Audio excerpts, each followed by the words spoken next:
Welcome back, my friends, to another episode of TFT Hyper Roll with Artart. So I talked about this build in my 4 builds video that I put out the other day. I don't have a cute name for it yet, so if you can come up with one, put it in the comments below. But this was actually the first time I stumbled onto it. I've tried it since then, and as I mentioned in the 4 videos, under the right circumstances, it seems fairly reliable as a build to climb. And let's just quickly throw up the graphic, like, comment, subscribe, do all the stuff to help the YouTube algorithm because it helps the channel grow and gets the video out there. Yay! So this one started with a hero augment that made almost no sense to me because nothing that they were giving me matched anything on my bench or on the field. I wasn't doing anything like this. I decided to go ahead and grab the Gath one, simply because that will give the entire team some magic resist and give me a threat to start. But I wasn't necessarily planning on going threats at this point. I wasn't sure what I was doing right now. I had lots of different options. I did have 3 Star Guardians, so I liked that concept, but I wanted to put my Cho out at that point.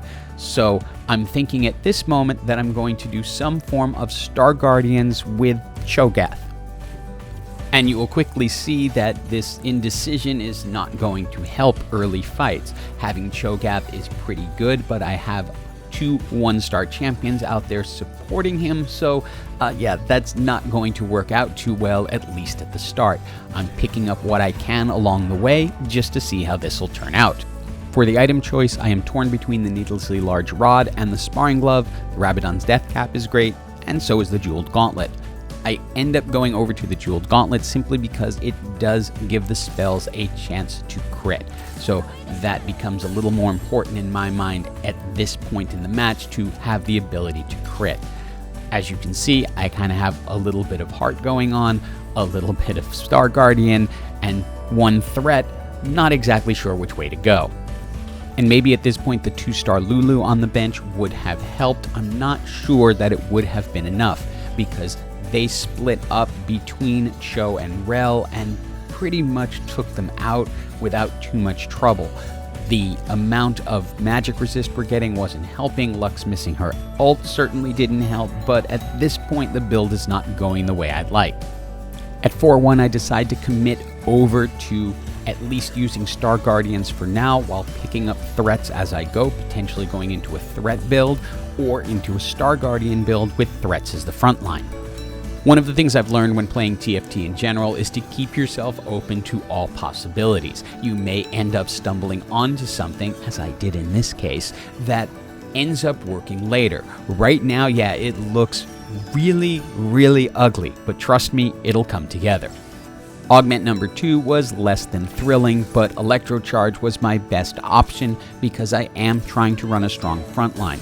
With the 2 threats up front, Rammus is getting his passive additional armor plus the magic resist from the Gath hero augment.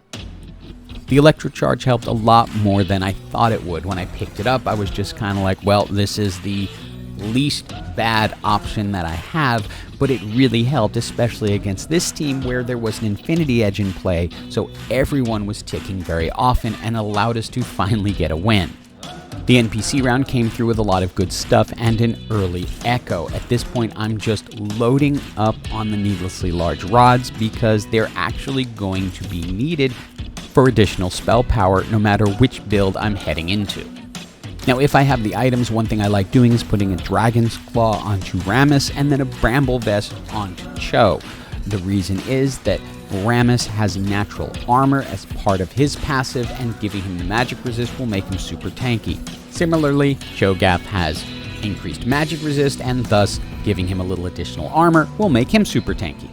But this particular match has been super stingy with Gath, so I decided to go ahead and make a Titan's Resolve onto Rammus and have him as the main tank.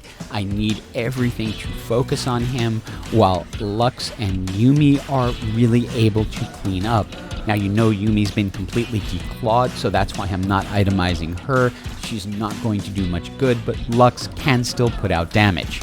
And then the key champion, Talliyah. Once we find her, we just want to load her up.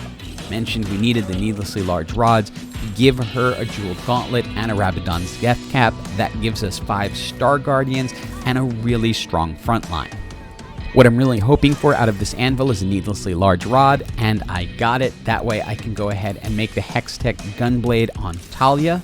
For our final augment, I chose second wind, and the reason is we're looking for our frontline to hold up as long as possible. So the celestial healing is not going to help as much since they're not putting out enough damage to get enough back, but that heal at 10 seconds will make them really, really hard to get through.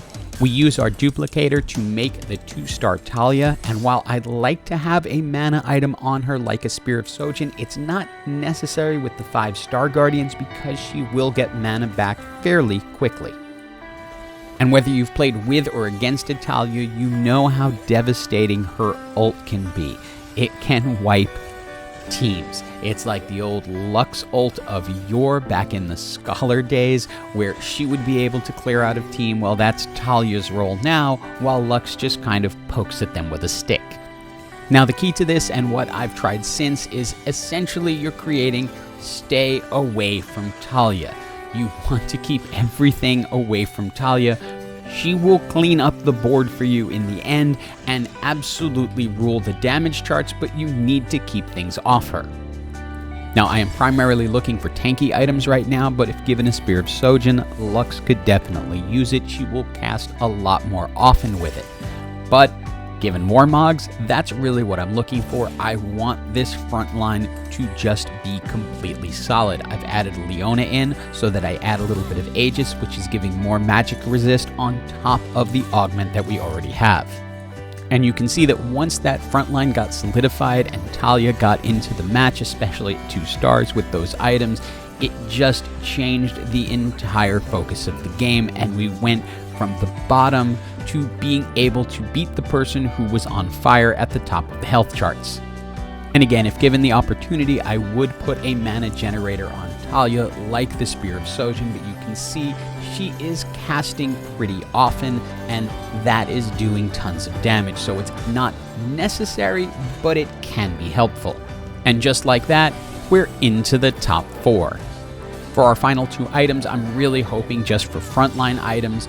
Bramble Vest, as I mentioned before, is a great item for Cho because it will help support his sort of natural tankiness with the magic resist and give him now armor. I grabbed the Ionic Spark for Echo because he is going to taunt people to him, and that will shred their magic resist, which will make them more susceptible to Talliyah's ult. So that will make it really powerful. Notice Yuumi has no items. They nerfed her pretty bad, so she's basically just an emotional support cat at this point. And since our augment was for magic resist, I decided to bring in Alistair as a final Aegis to increase the magic resist even more.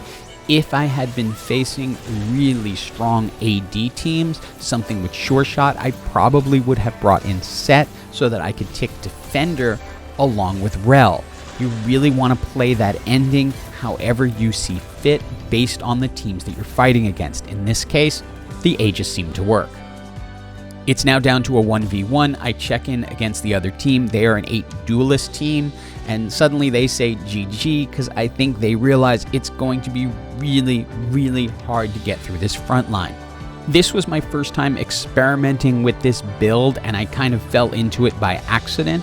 As I mentioned before, I still haven't come up with a name for it, something like Talliyah's Tanks or Talliyah's Wall. I don't know. That they both sound kind of cheesy in my head. Animaniacs had a much better ring to it and worked so well with Jinx, but this does work as a frontline Talliyah style build, and you can force it under the right circumstances. Hope you enjoyed this video and it helps you in your climb to hyper, and as always, have an absolutely awesome day.